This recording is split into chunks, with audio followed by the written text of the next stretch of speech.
আজি আমাৰ যি দীৰ্ঘদিনীয়া সমস্যা যি সমস্যা আজি 50 লাখ টকাৰ চিলাৰী হুমন্ত্ৰী আমাৰ প্ৰমোদ বড়ো ছাৰে যি ইনগ্ৰেশ্যন কৰি থৈ গ'ল তেখেতক মই ধন্যবাদ জ্ঞাপন কৰিছোঁ। আজি এই যি দীৰ্ঘদিনীয়া সমস্যা এই সমস্যাটো সমাধানৰ ক্ষেত্ৰত যি নীলোৎ ছাৰে আমাক যি সহায় সহযোগিতা আগবঢ়ালে তেখেতকো মই ধন্যবাদ জ্ঞাপন কৰিছোঁ আৰু আমি আশা কৰিছোঁ আগন্তুক দিনত তেখেতে এনেকুৱা ধৰণৰ আমাক সহায় সহযোগিতা কৰি গৈ থাকিব। চাওক এতিয়া আমি যি আমাৰ দীৰ্ঘদিনীয়া সমস্যা জনজাতিকৰণ আৰু ক্ষমতা পুনৰুদ্ধাৰৰ বাবে আমি দীৰ্ঘদিন ধৰি আন্দোলন কৰি আহিছোঁ।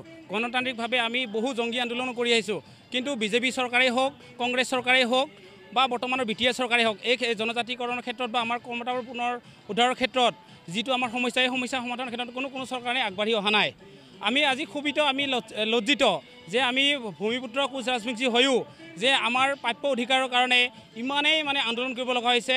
আন্দোলন কৰি আমাৰ বহু নেতা শ্বহীদ হৈ গৈছে, কিন্তু তথাপিতো আজিলৈকে আমাৰ যি দীৰ্ঘদিনীয়া দাবী জনজাতিকৰণ এই জনজাতিকৰণ আৰু ক্ষমতাবোৰ পুনৰুদ্ধাৰ সমস্যা সমাধানৰ কাৰণে কোনো চৰকাৰে আগবঢ়োৱা নাই। আমাৰ এই ক্ষেত্ৰত কোনো ধৰণৰ বৰ্তমান নিৰ্বাচনৰ ক্ষেত্ৰত কোনো ধৰণৰ আলোচনা হোৱা নাই।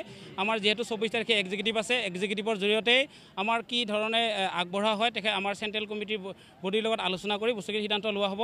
বৰ্তমান আজি মই একো ইয়াত মন্তব্য দিব নোৱাৰোঁ।